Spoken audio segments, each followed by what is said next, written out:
Le Nouvel Esprit Public, Philippe Meyer, bonjour.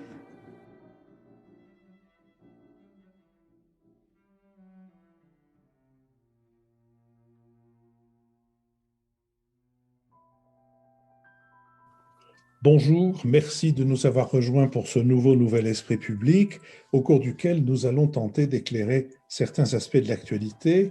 Nous le ferons avec Akram Belkaïd, journaliste au Monde diplomatique, avec David Jays, enseignant à Sciences Po et essayiste, et avec Nicole Niesotto, professeure titulaire de la chaire Union européenne au Conservatoire national des arts et métiers.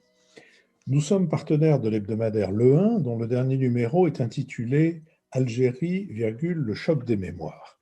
Et j'extrais ces lignes de l'éditorial d'Éric Fotorino. En se penchant sur ces mémoires de la guerre d'Algérie, Le 1 a voulu éclairer l'enjeu qu'elle représente dans la société française d'aujourd'hui, toutes origines et sensibilités confondues. Avec en toile de fond ce questionnement si souvent entendu, le terrorisme islamiste sur notre sol serait-il la traduction d'un passé colonial mal digéré? Les réponses apportées pourront surprendre. Ce sont davantage les discriminations dont ils font l'objet à l'emploi ou au logement qui peuvent réactiver chez les jeunes maghrébins de la troisième génération cette référence douloureuse, sans pour autant qu'elle les conduise à la violence. Le ressentiment se rencontre davantage dans la filiation des anciens militants de l'OAS chez une extrême droite encline à réécrire l'histoire en fantasmant une Algérie coloniale heureuse. Longtemps concurrentes, toutes les mémoires de cette tragédie vécue différemment selon qu'on était pied noir, appelé, combattant du FLN ou harki, finissent par composer une histoire où chacun doit trouver sa juste place. Cette histoire reste à l'écrire, ici et là-bas. Nous avons repris le cours de nos badas, de nos suppléments Si c'est pour la culture, on a déjà donné, en mettant en ligne mercredi dernier une conversation avec un libraire, Denis Mola, connu de tous les Bordelais et même bien au-delà de Bordeaux, arrière-petit-fils du fondateur en 1896 de la librairie qui porte son nom, librairie qui a échappé aux malédictions qui auraient pu réduire à cueillat ce commerce si particulier. Avez-vous pensé que votre soutien, si essentiel pour nous, peut prendre plusieurs formes? Bien sûr, il peut se manifester à travers vos contributions financières, mais vous pouvez également faire connaître notre conversation hebdomadaire en recommandant l'écoute autour de vous. Je vous propose donc de choisir parmi vos amis et vos relations 5 personnes, davantage si vous voulez, que vous considérez susceptibles d'apprécier ce rendez-vous hebdomadaire et de leur envoyer un courriel attirant leur attention sur le nouvel esprit public. Si vous vous rendez sur notre site, vous trouverez une proposition d'un courriel de cette sorte sous l'onglet Les podcasts, mais vous trouverez aussi cette proposition sur nos pages Facebook, Instagram, Twitter et LinkedIn. Nous ne sommes pas encore sur TikTok. Je pense que nous n'avons pas encore l'âge. Je vous propose de nous intéresser maintenant, après l'éviction du PDG de Danone, à la question de la responsabilité sociale et environnementale des entreprises. Contesté par des administrateurs et des fonds activistes jugeant trop faible la rentabilité du groupe, le conseil d'administration de Danone a congédié le 14 mars son PDG, Emmanuel Faber. Dans un communiqué, ce dernier s'est déclaré, je cite, « convaincu de la nécessité d'allier un fort niveau de performance économique au respect du modèle unique d'entreprise à mission de Danone ». En juin 2020, Emmanuel Faber avait fait de Danone le premier groupe coté et de taille mondiale, à adopter le statut juridique d'entreprise à mission, c'est-à-dire portant un projet social et environnemental à côté de l'impératif économique de rentabilité. Cependant, face au recul de son cours de bourse et à la chute des ventes d'eau en bouteille liées à la pandémie, l'amélioration de la compétitivité est redevenue la priorité de Danone et le 23 novembre, Emmanuel Faber a annoncé la suppression de 2000 emplois. Est-ce qu'une entreprise cotée en bourse peut tenir des engagements sociétaux? J'ai bien peur que non, a commenté une secrétaire fédérale de la CFDT, Hélène Deborde. En instituant le nouveau cadre juridique de société à mission, la loi Pacte de 2019 a offert au monde entrepreneurial la possibilité d'affirmer un rééquilibrage entre l'intérêt général et la performance économique. Depuis, la responsabilité sociale et environnementale est devenue le nouveau mantra de la gouvernance des entreprises. Déjà, les 2 tiers des entreprises du CAC 40 ont défini leur raison d'être, c'est-à-dire la façon dont elles entendent jouer un rôle dans la société au-delà de leur seule activité économique. Dans le reste du SBF 120, qui est un indice boursier qui regroupe les sociétés du CAC 40, mais aussi 80 autres sociétés, dans le reste du SBF 120, seuls 16% l'ont fait selon une étude de Russell Reynolds. Pour les directeurs de ressources humaines, la responsabilité sociale et environnementale passe avant le développement du télétravail dans les priorités pour 2021, selon une enquête de l'Association nationale des directeurs des ressources humaines réalisée fin septembre auprès de ces quelques 5000 entreprises adhérentes, plutôt des grosses PME. 53% des DRH interrogés prévoient de renforcer les actions dans ce domaine en 2021. Il n'était que 27% en 2020. Le baromètre Mazars, publié le 2 octobre, a indiqué que 98% des entreprises ont aujourd'hui une stratégie de responsabilité sociale et environnementale en insistant sur le volet environnemental. Héloïse Ray, en charge de ce dossier chez Mazars, a observé notamment, je cite, qu'Europecar mesure la part des véhicules lavés sans eau avec des chiffons spéciaux, L'Oréal la part recyclable de ses emballages et Total la teneur en hydrocarbures des rejets d'eau dans les stations offshore. Fin de citation. Et sur cette question, David Jay. Oui, merci Philippe. Pour le point de départ de notre discussion du soir, c'est évidemment l'affaire Emmanuel Faber. Je ne me permettrai pas de faire des remarques définitives sur cette affaire. Je ne connais pas assez l'entreprise Danone, je ne me suis pas suffisamment plongé dans le dossier. Cependant, comme Emmanuel Faber était un PDG emblématique d'une très grande entreprise du CAC 40, on peut quand même se baser sur un certain nombre de signaux. D'autant plus qu'Emmanuel Faber s'était présenté comme un champion du capitalisme responsable et qu'il avait fait de l'entreprise Danone la première entreprise à mission, comme le permet désormais la loi Pacte du CAC 40. Et c'est vrai que si l'on se base simplement sur des signaux, après le départ mouvementé et précipité d'Isabelle Kocher, qui était à la tête d'Engie, autre figure du capitalisme responsable et écologiquement compatible, il faut dire que dans le monde très feutré du capitalisme français, ça fait quand même un peu mauvais genre que 2 figures partent consécutivement dans ces conditions-là. Surtout quand on sait que derrière ce départ, il y a aussi des fonds activistes particulièrement agressifs qui ne supportaient pas le positionnement, disons, responsable d'Emmanuel Faber. Alors, puisqu'il faut toujours instruire un peu à charge et à décharge, il faut aussi mettre de l'autre côté de la balance le fait que le principe d'une entreprise du CAC 40, fût-elle entreprise à mission, ça reste évidemment de faire des profits, qu'on apprécie ce fait ou non. Et de ce point de vue, les résultats de Danone étaient un petit peu en retrait ces derniers temps. On a un chiffre d'affaires et une marge opérationnelle qui ont reculé en 2020, une acquisition de WhiteWave qui s'est avérée un peu compliquée. On verra dans l'avenir si l'intégration de cette société américaine spécialisée dans le végétal et le bio fonctionne. Et puis surtout un cours de bourse qui s'avère en décrochage. Et à quoi s'ajoute un management un petit peu compliqué, puisqu'on a vu que 2 membres importants du COMEX ont quitté la tête de l'entreprise ces derniers mois.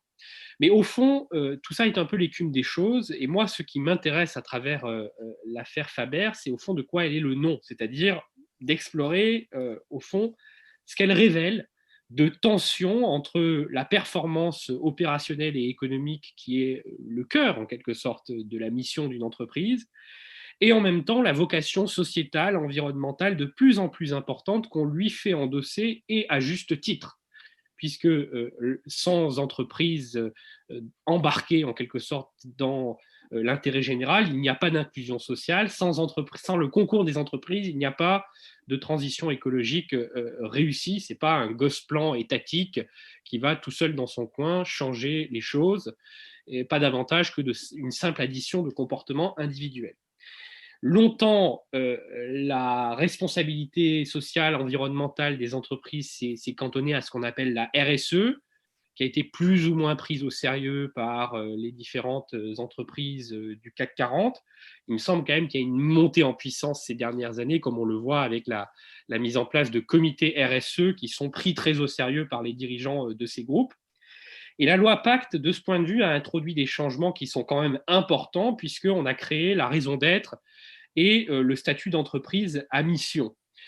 Simplement, pour éviter que tout ça soit du social washing ou du greenwashing, il me semble qu'il est temps de réfléchir à des changements structurels encore plus significatifs.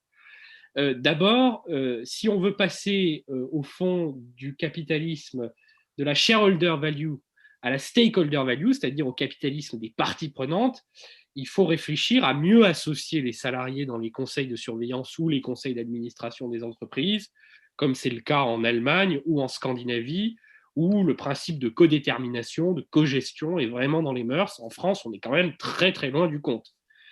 Il faut aussi renforcer ce qu'on appelle le devoir de vigilance des entreprises, notamment vis-à-vis de leurs sous-traitants, parce qu'une entreprise ne peut pas s'exonérer en quelque sorte de toute responsabilité quand elle fait travailler des sous-traitants qui, par exemple, je pense aux entreprises du textile, font travailler des Ouïghours qui sont des travailleurs forcés, internés dans des camps de travail par le régime chinois.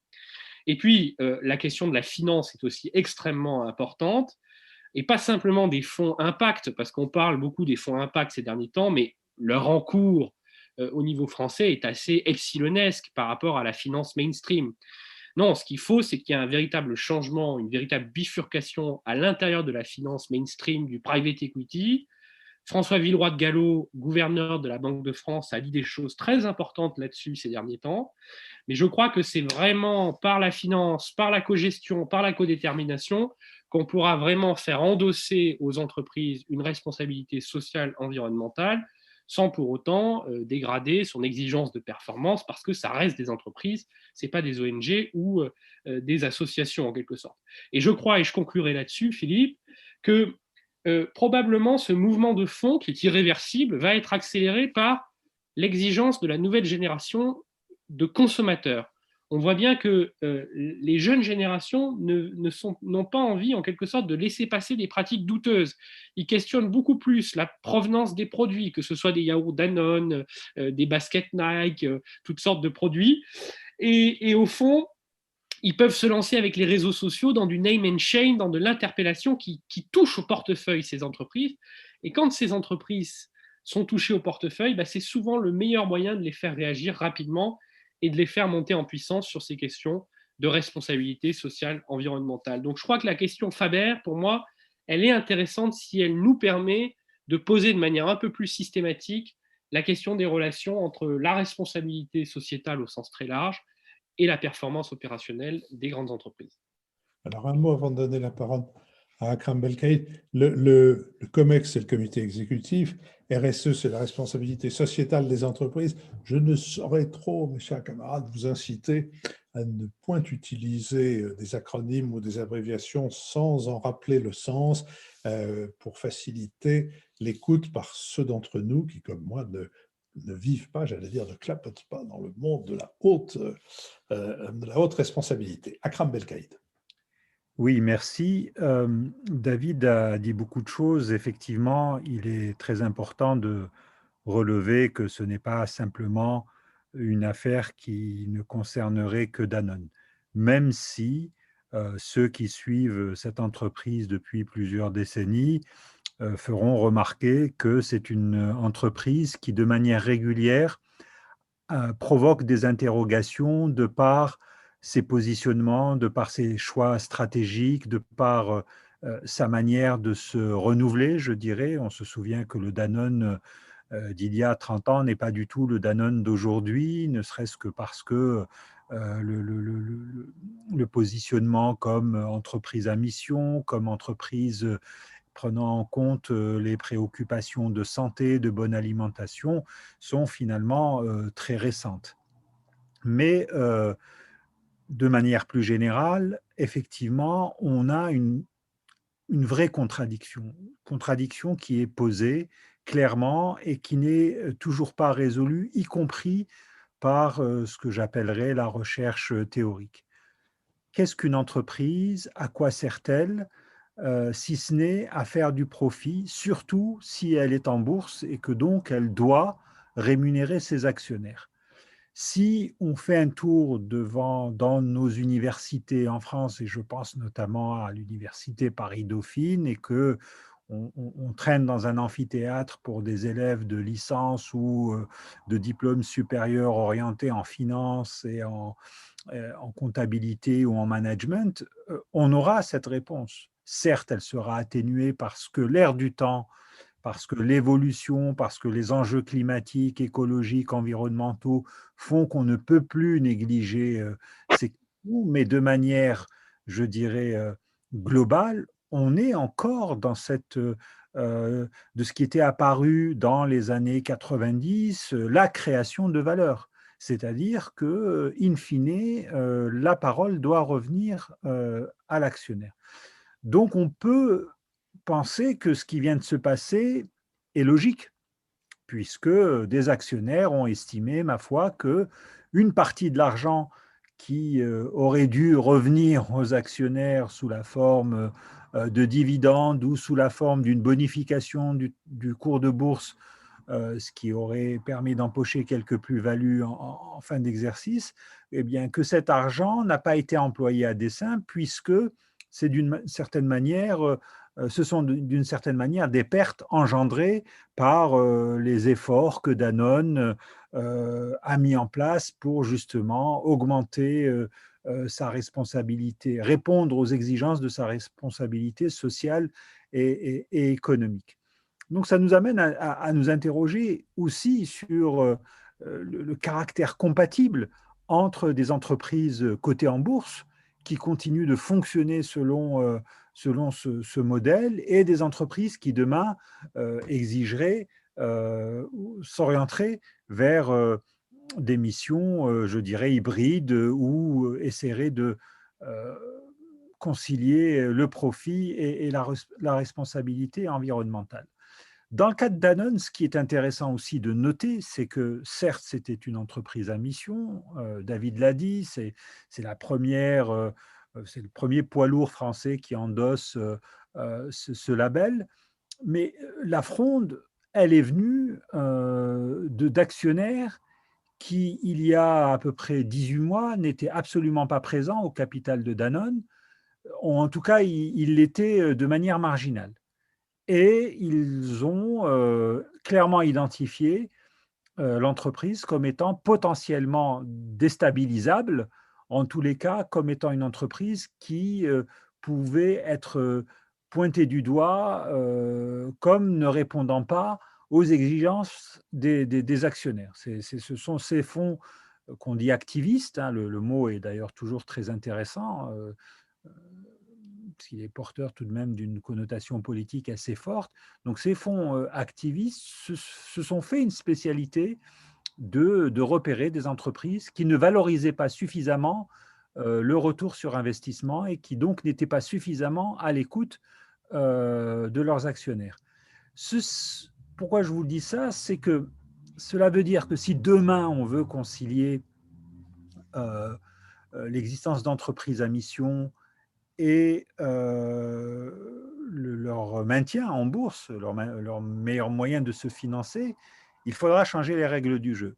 Et là, c'est très difficile parce que les exigences de liquidité font que c'est toujours très difficile de créer plusieurs catégories d'actionnaires. Ça peut exister, hein, on sait que ça existe dans certaines conditions, mais en tous les cas, il faudra réfléchir sur la manière dont il, il est nécessaire de défendre ces entreprises à mission contre des actionnaires qui, ma foi, ne seraient pas suffisamment, je dirais, anciens, qui viendraient par effet d'opportunisme et qui surtout montraient dans le capital sans...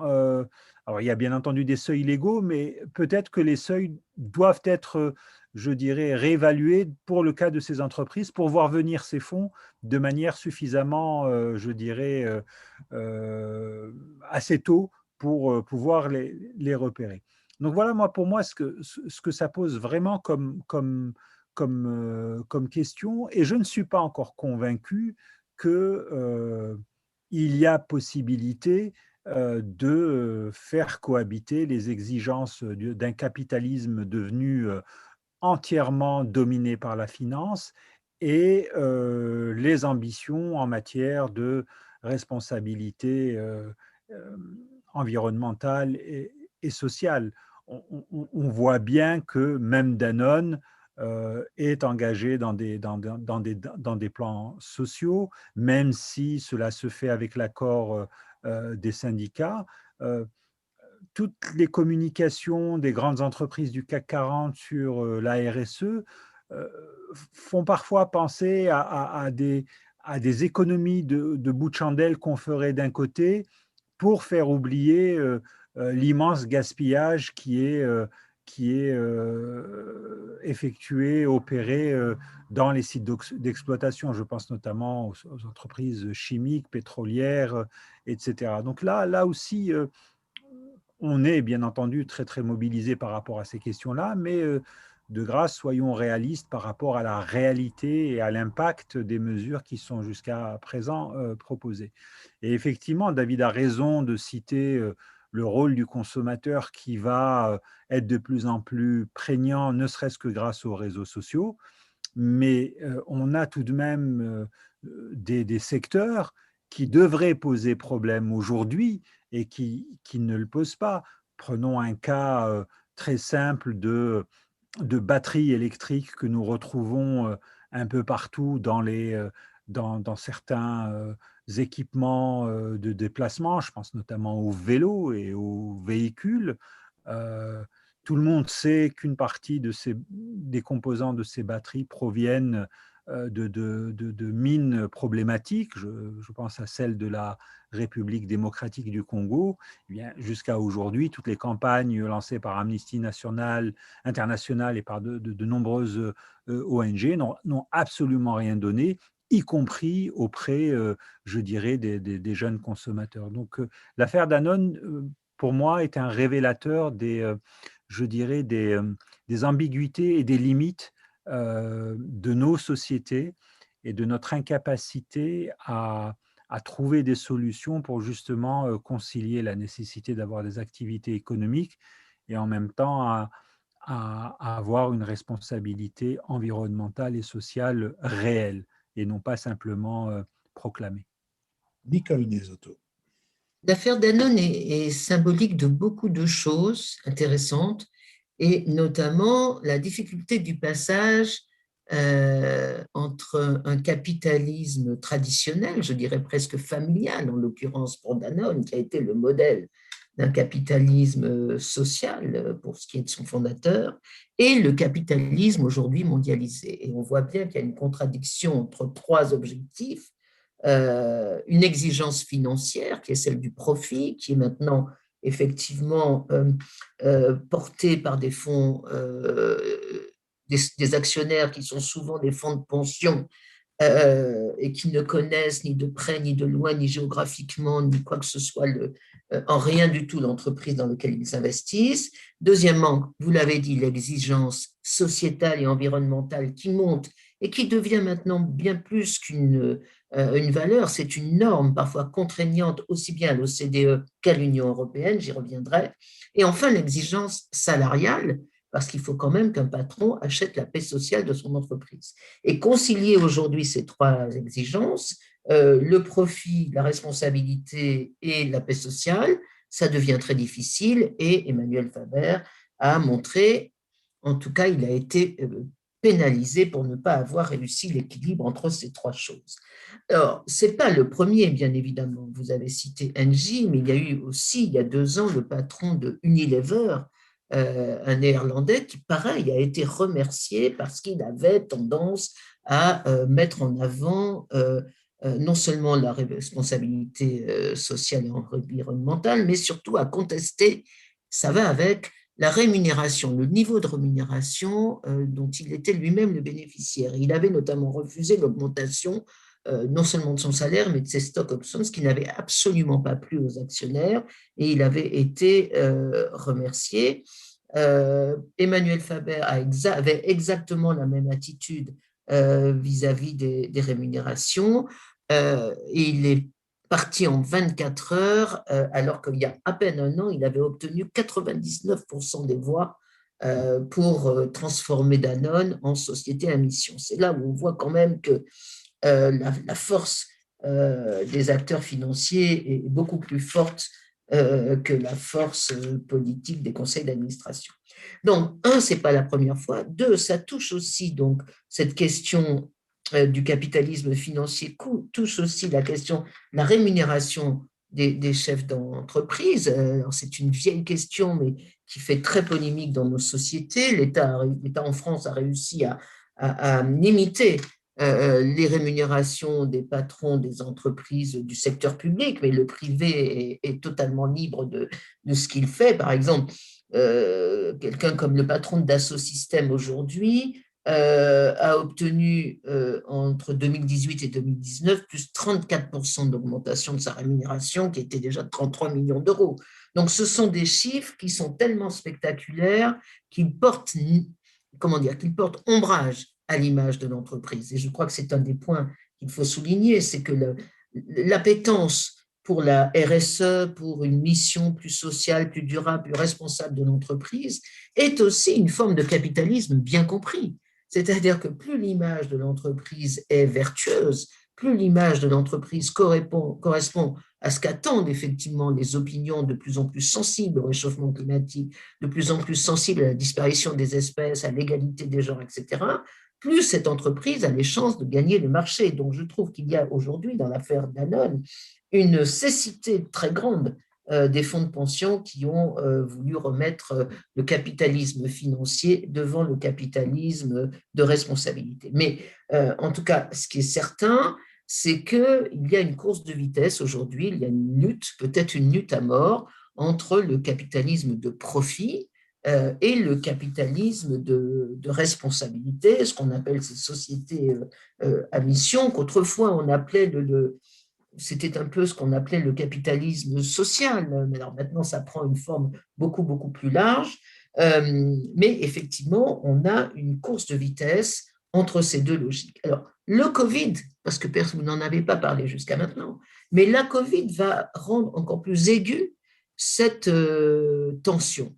Qui va gagner entre l'entreprise de profit ou l'entreprise de responsabilité dans les semaines, les mois ou les années à venir? Je crois qu'on peut regarder les choses de deux façons. On peut effectivement considérer que la Covid va affaiblir les responsabilités sociales des entreprises, en tout cas va affaiblir la part d'activité et de finances qui est consacrée. D'une part parce que un certain nombre d'entreprises traditionnellement non durables ont vu paradoxalement leur chiffre d'affaires augmenter. Je prends par exemple les plastiques. À cause de mesures sanitaires, les plastiques ont fait un boom extraordinaire, alors qu'avant, depuis 10 ans, on essaye d'éliminer tout ce qui est en plastique, les couverts, les sacs, etc., etc.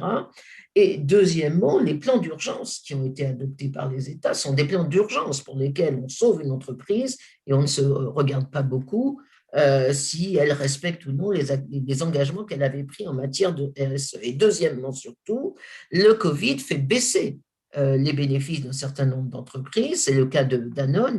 L'action Danone en 2020 avait perdu 30% en bourse.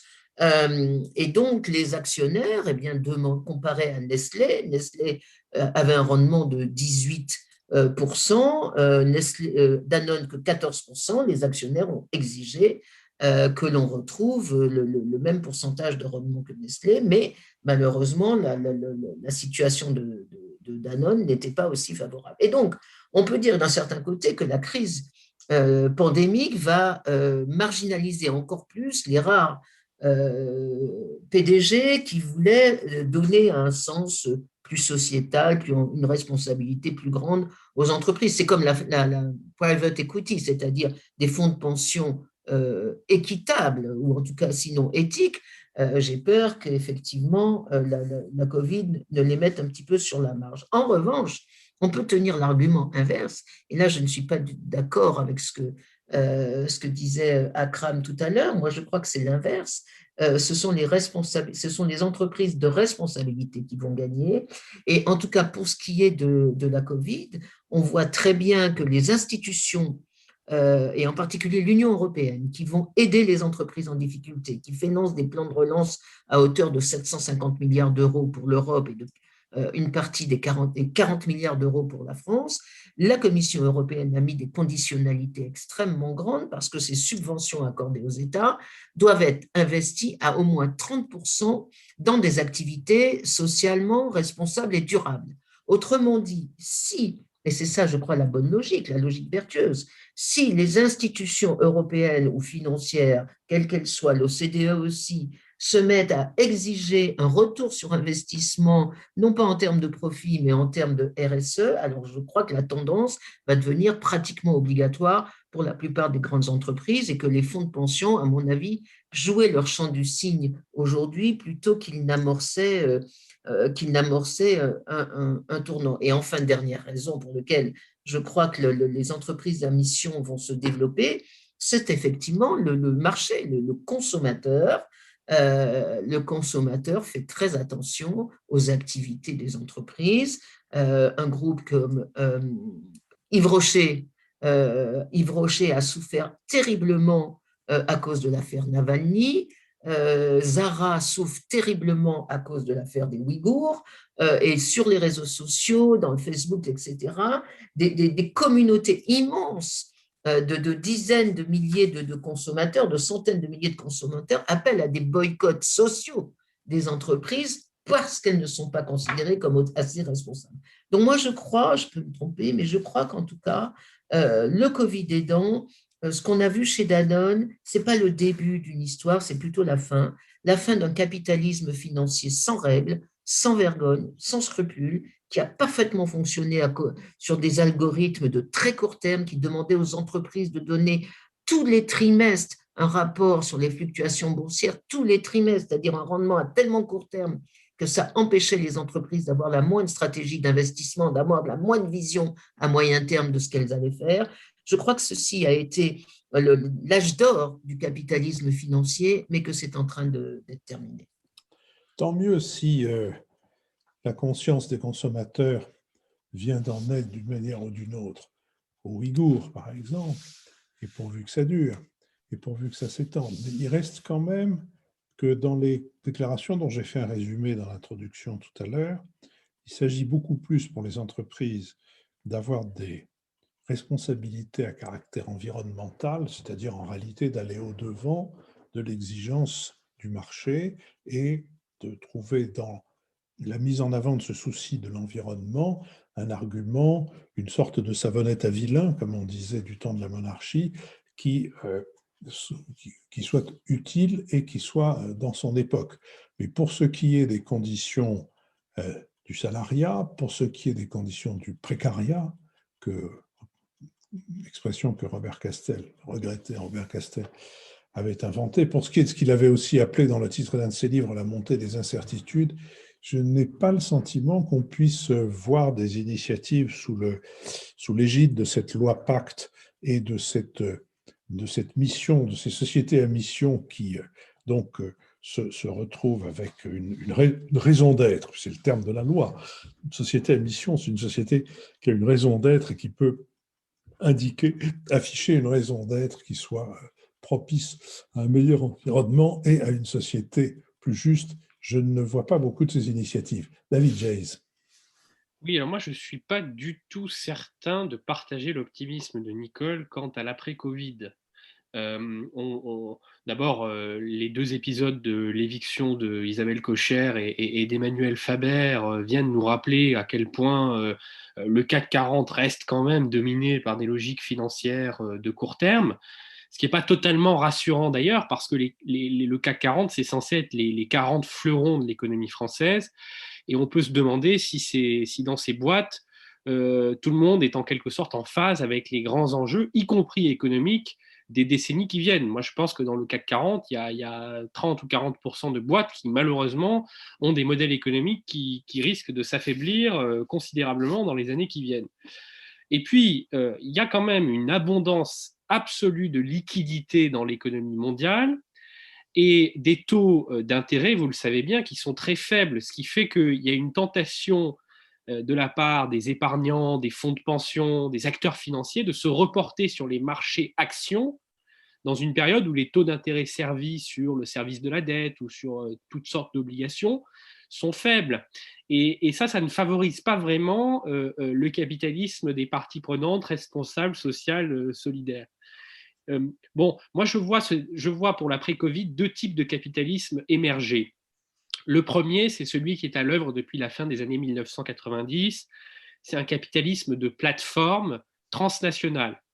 C'est les GAFAM américains, même si évidemment dans les GAFAM, il y a des entreprises très différentes les unes des autres, mais c'est des plateformes qui ont des chiffres d'affaires, des marges, des trésoreries absolument spectaculaires et qui vont se lancer dans plein de domaines. On voit que Amazon, non content d'être dans le cloud et dans la livraison, se lance dans la santé, dans l'éducation.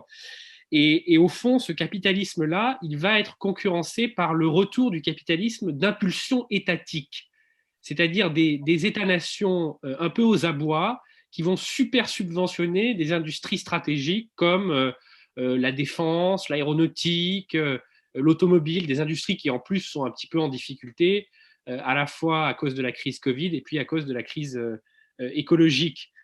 Et au fond, le capitalisme transnational de plateforme, c'est plutôt de type américain. Le capitalisme d'impulsion étatique, il est plutôt de type chinois, même si la Chine, en fait, c'est un modèle hybride entre plateforme et impulsion étatique. Et donc, toute la question qu'il faut se poser, c'est quel capitalisme européen? Nous sommes aujourd'hui sous la dominance de modèles de capitalisme financier américain qui ne fonctionnent pas sur le plan sociétal, sur le plan environnemental.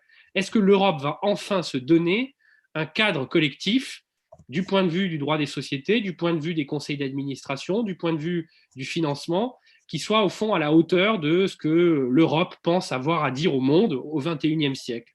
Pour le moment, on n'y est pas encore tout à fait. Surtout qu'il y aura besoin d'une impulsion d'investissement public considérable parce que aller vers le capitalisme des parties prenantes dans des domaines comme la santé, l'éducation, l'alimentation durable, la mobilité propre, ça va nécessiter énormément de financement public parce qu'il faut des financements qui soient à la fois très patients, des financements de long terme en quelque sorte, et en même temps qui ne soient pas averses au risque. Il faut les deux. Et c'est un peu ça qui manque aujourd'hui. Akram Belkaïd. C'est vrai que le monde est gorgé de liquidités aujourd'hui et que les fonds d'investissement font un peu, je dirais, la pluie et le beau temps. Mais ceci dit, la cartographie de ces fonds est toujours très différente, hein. C'est-à-dire qu'il y a une grosse différence entre, par exemple, le fonds de pension qui gère la retraite des enseignants de l'État de Californie, hein, CalPERS, ou un fonds de pension à la City de Londres, à un fonds d'investissement basé à la City de Londres, dont le but est vraiment de le court terme et effectivement d'augmenter ses retours sur investissement. Dans toute cette cartographie, ceux qui sont les plus clairs, ceux qui sont les plus engagés par rapport justement au respect des contraintes environnementales, sur l'engagement, sur des objectifs sociaux environnementaux, ce sont quelques fonds souverains. Et je pense notamment au fonds souverain norvégien, qui lui est un pionnier aujourd'hui dans l'exclusion systématique en clair, c'est un fonds qui n'investit plus dans ce qui peut poser problème, à la fois en termes de questions environnementales et aussi sociétales. Par contre, les gros acteurs des grandes bourses, lesquels sont toutes aujourd'hui interconnectés, sont très, très, très réticents par rapport à tout ça. Il n'y a pas encore, je dirais, c'est présent, bien entendu, quand on regarde les brochures ou les notes d'intention, la RSE, elle est toujours présente, mais on la trouve en fin de brochure. Ce qui compte, et ce qui a été dit tout à l'heure, effectivement, ce qu'a dit Nicole, c'est tout de même le diktat des chiffres trimestriels. Aujourd'hui, le fonctionnement, personne n'envisage d'abandonner la publication des résultats trimestriels pour les sociétés cotées. Et donc, dès lors que vous avez une baisse du bénéfice par action, d'une baisse de la rentabilité des capitaux sur 1, 2, 3 exercices trimestriels, c'est la catastrophe. votre cours de bourse dévisse et votre conseil d'administration est obligé de réagir. Donc, c'est aussi le fonctionnement des marchés financiers qui est à regarder de près, encore une fois, et notamment sur, je dirais, l'impact assez grandissant de fonds d'investissement qui aujourd'hui n'ont aucun problème pour se rémunérer sur le marché secondaire et pour aller placer leur argent là où bon leur semble. Merci beaucoup. Je vous propose que nous changions de sujet, que nous intéressions pour notre traditionnel sujet international à ce qui se passe chez nos presque voisins frugaux.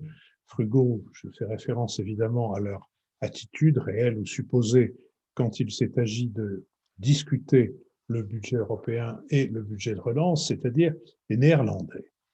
Les Néerlandais dont on craignait des manifestations d'anti-européanisme et chez qui on craignait une progression de l'extrême droite. Ils ont voté massivement du 15 au 17 mars et malgré la pandémie, 82% d'entre eux se sont rendus aux urnes pour élire leurs 150 députés. Avec ces 35 sièges, c'est-à-dire 2 de plus que dans l'Assemblée sortante, le Premier ministre libéral-conservateur Mark Rutte est en position d'exercer un 4e mandat en dépit d'un maigre bilan social après 10 ans de pouvoir. Les coupes budgétaires ont réduit le nombre de lits d'hôpitaux, le niveau scolaire a baissé, les bénéficiaires de l'aide alimentaire sont passés de 50 000 en 2010 à 151 000 en 2019, alors que les millionnaires, 94 000 il y a 10 ans, sont aujourd'hui 223 000. La surprise a été créée dans ces élections par la 2e position conquise par le parti centriste libéral et social, démocrate 66, emmené par la ministre du Commerce et de la Coopération, Sigrid Kaag. D66 se caractérise par son fort attachement au projet européen. En revanche, 2 importantes formations de gauche, les écologistes, le Groenlinks et du Parti socialiste, AFP, la gauche radicale, ont enregistré un net recul. Le petit parti pan-européen et progressiste Volt, membre du groupe des Verts à Strasbourg, a remporté ses 3 premiers sièges. Et à droite, le Forum pour la démocratie anti-establishment obtiendrait 8 sièges, tandis qu'à l'extrême droite, le Parti populiste de la liberté en a perdu 3. Mi-janvier, le gouvernement dirigé par Mark Rutte avait dû démissionner car son administration des impôts avait accusé à tort de fraude aux allocations familiales des milliers de familles de travailleurs, souvent étrangers, qui se sont trouvés forcés de rembourser ce qu'elles avaient légitimement perçu. Le 23 janvier, de violentes émeutes avaient éclaté dans une demi-douzaine de villes, dont Amsterdam, La Haye et Rotterdam, pour protester contre l'instauration d'un couvre-feu de 21h à 4h30, mesure pourtant soutenue par 70% de la population néerlandaise. La pandémie a fait 15 800 morts aux Pays-Bas, soit 95,2 morts pour 100 000 habitants, taux comparable à celui de l'Allemagne, le taux français étant, je me rappelle, 236. 236, et non pas 236. 2 débats ont dominé la campagne électorale. Faut-il construire une nouvelle centrale nucléaire pour faciliter la transition climatique? Et comment financer la dette Covid? Pour faire face à la pandémie, le gouvernement a déployé un plan massif de soutien à l'économie, 4,2% du PIB.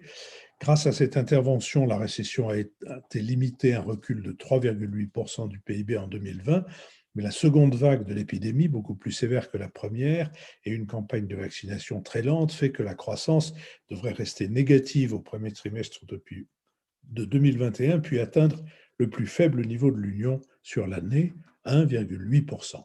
Sur cette question, Nicole Nisotto. Oui, c'est un étrange pays, les Pays-Bas, mal connu en tout cas en France, mais qui est intéressant parce que ces évolutions interrogent sur la propre évolution de l'Union européenne. Ce sera mon premier point.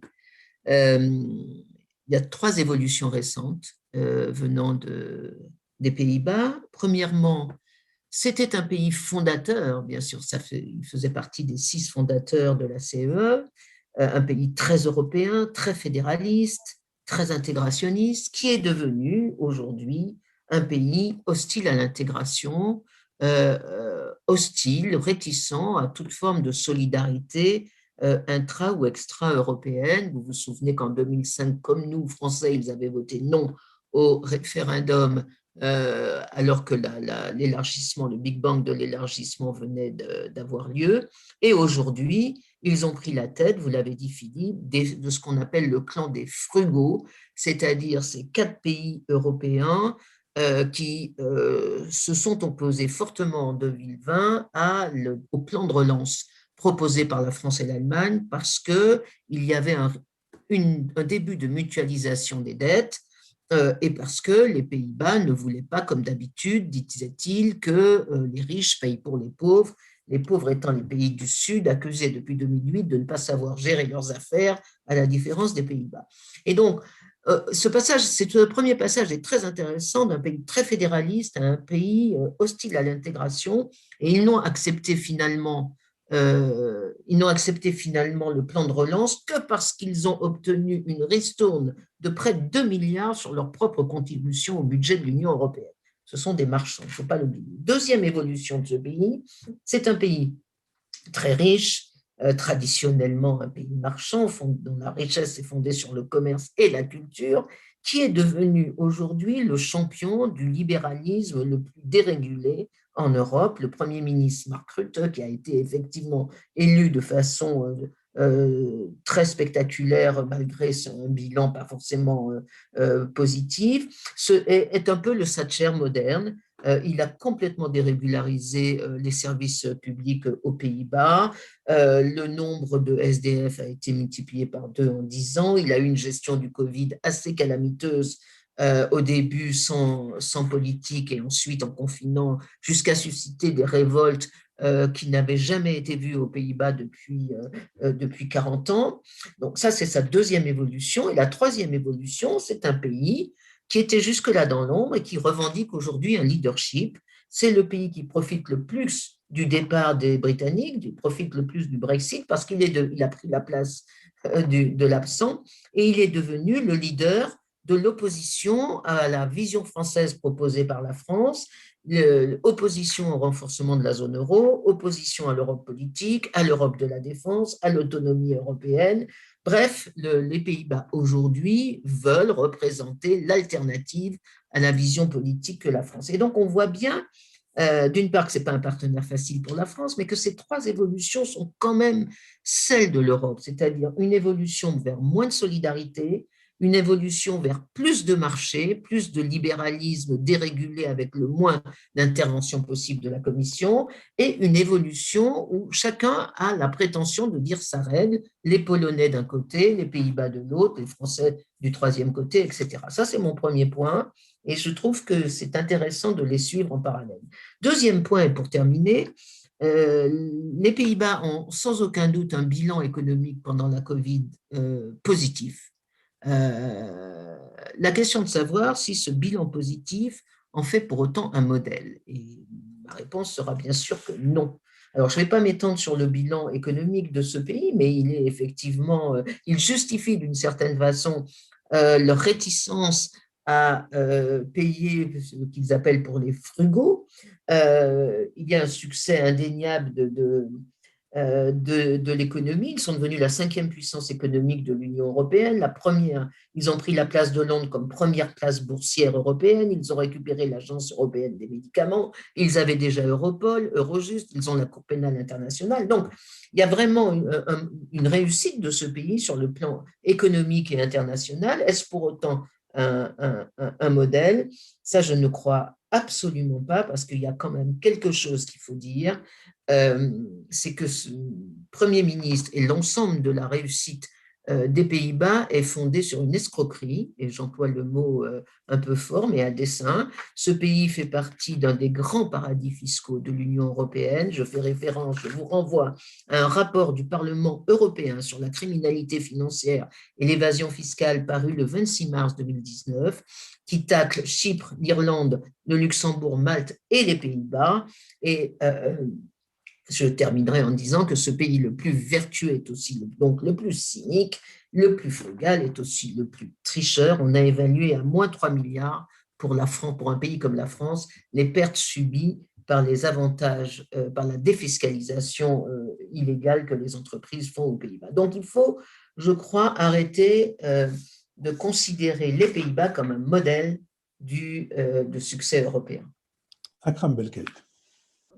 le dernier point évoqué par Nicole est absolument fondamental et on voit bien que le consensus qui existe au sein de la classe politique néerlandaise est de maintenir le statu quo sur ce point-là, c'est-à-dire pas touche à cette particularité fiscale qui fait que nous avons de grandes entreprises françaises, par exemple, enfin labellées françaises, dont on se rend compte que le siège social est installé aux Pays-Bas et il ne peut l'être que parce que les Pays-Bas font partie de l'Union européenne.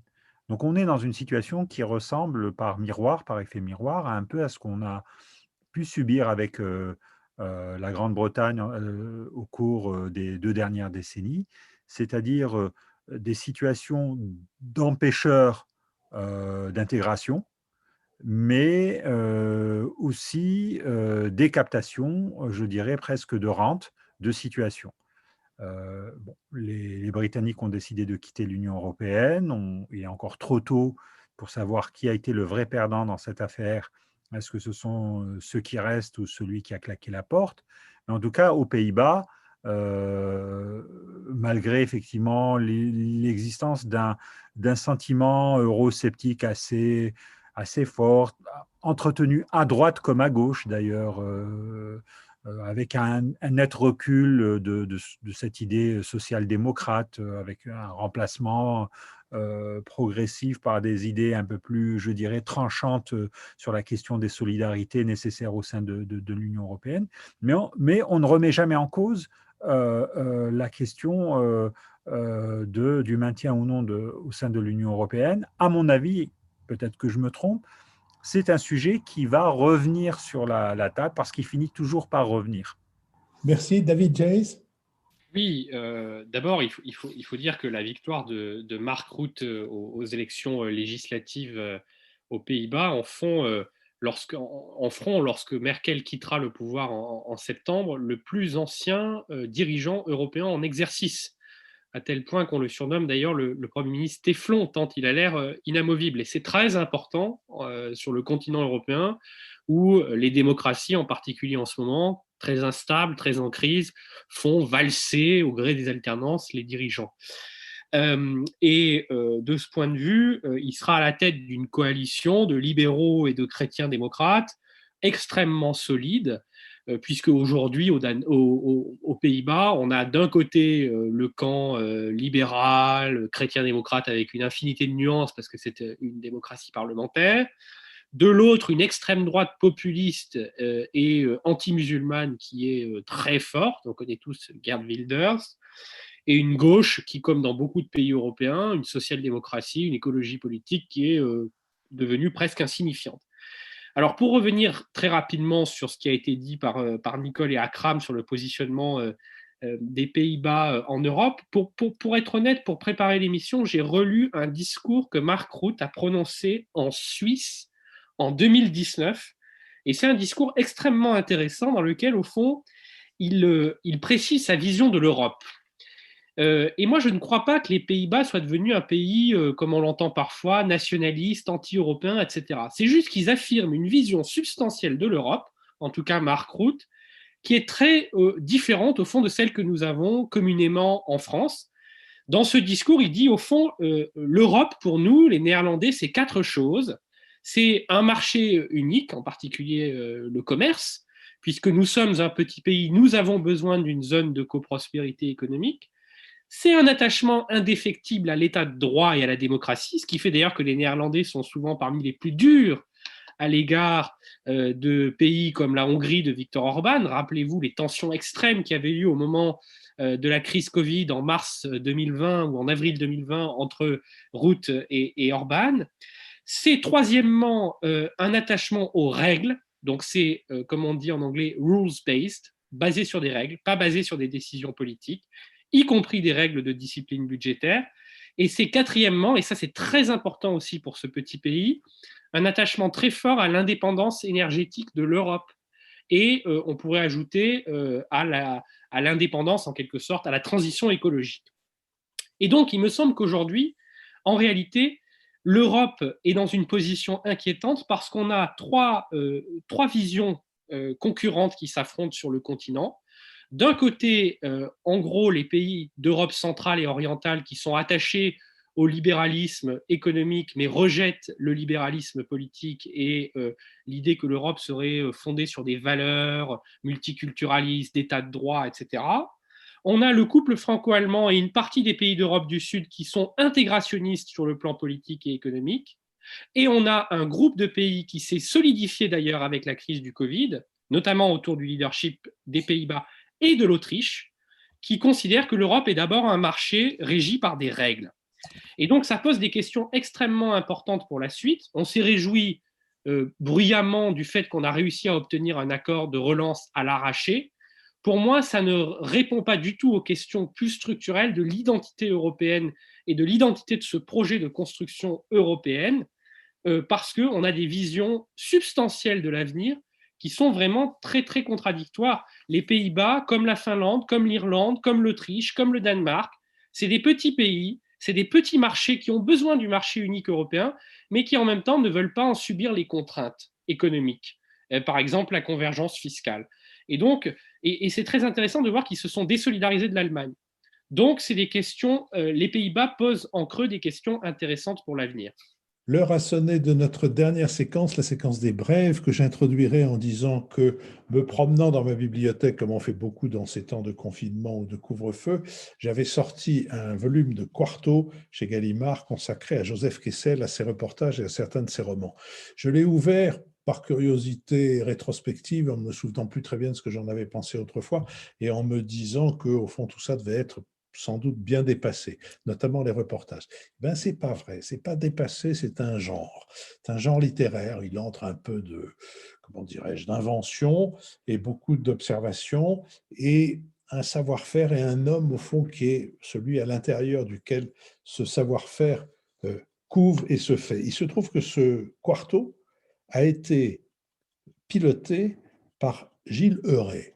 Et je me suis souvenu avoir lu, et j'ai retrouvé, aux éditions de la Découverte, un livre de Gilles Heuret sur ce très étrange personnage qui est Gustave Hervé, qui a commencé très à gauche et qui a fini, on ne peut même pas dire très à droite, qui a fini dans une position très bizarre, puisqu'il aurait bien soutenu Hitler, comme il était plutôt un national-socialiste du genre de Mussolini, il aurait volontiers soutenu Hitler si Hitler n'avait pas été antisémite. Et il a passé son temps à écrire des critiques très vigoureuses sur l'antisémitisme d'Hitler, en exhortant Hitler à en finir avec cette erreur. Et puis, il est mort pendant la guerre en n'ayant pas fait grand-chose, sinon vaguement soutenu Pétain, puis finalement ayant soutenu De Gaulle et la résistance. Enfin bref, c'est un personnage qui, évidemment, n'aurait pas déparé la collection de ceux que Joseph Kessel a rencontrés. Akram Belgaïd. Oui, alors je rebondis tout de suite parce qu'une idée en amène l'autre. Vous citiez Gilles Heuret. Je pensais que vous alliez parler aussi de son livre sur Léon Werth, cet écrivain français à qui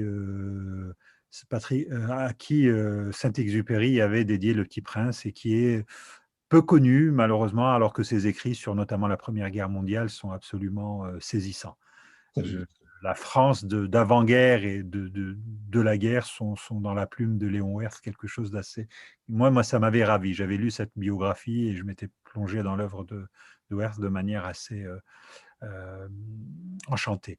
Alors, moi, je vais peut-être vous décevoir, hein, parce que je sais que le sujet est toujours n'est pas toujours très bien perçu, mais je lis un ouvrage d'un journaliste anglais qui est une vraie star dans son pays, qui s'appelle Jonathan Wilson, et dont le livre a été traduit par Hachette Sport, et c'est un pavé sur l'évolution de ce qu'on appelle la tactique dans ce sport roi qu'est le football, et de comment on est passé du chaos à l'époque victorienne à aujourd'hui une science, je ne crains pas de le dire, qui est bourrée de statistiques, d'algorithmes. Enfin voilà, même ce sport, souvent conspué, est touché par, je dirais, le fléau des algorithmes. Merci, David Jays. Oui, alors c'est amusant, Philippe, que vous convoquiez la figure de Gustave Hervé, qui moi, m'avait beaucoup intrigué quand j'étais cagneux, puisqu'effectivement, passer du socialisme à des articles intitulés c'est Pétain qu'il nous faut. Gustave Hervé avait beaucoup intrigué des historiens comme Ziv Sternel, et il fait partie de ces figures de l'entre-deux-guerres, un peu comme Emmanuel Berle aussi, très intrigante et assez méconnue aujourd'hui. Le livre que je voulais recommander est très différent. C'est un livre que j'avais lu en anglais il y a 1 ou 2 ans, qui s'appelait en anglais Has China Won, de Kishore Mabwani, qui est un diplomate singapourien. Et le livre vient d'être traduit en français. Et l'hebdomadaire Le Point lui a même consacré sa couverture sous le titre « Le jour où la Chine commandera ». Alors, qu'on soit clair, ce diplomate singapourien est tout à fait pro-chinois. Mais il défend une thèse qui est intéressante, qui est que la Chine va véritablement remplacer les États-Unis dans l'hyperpuissance, et qu'au fond, cette trajectoire économique, militaire, stratégique de la Chine n'est au fond que la reconnexion avec son histoire profonde, puisque la Chine a été, durant presque 3 millénaires, au sommet de l'économie mondiale, et que ça n'est qu'une parenthèse de quelques 300 ans qui est en train de se refermer. Un livre qui provoquera, à n'en pas douter, des débats. Nicole Desotto.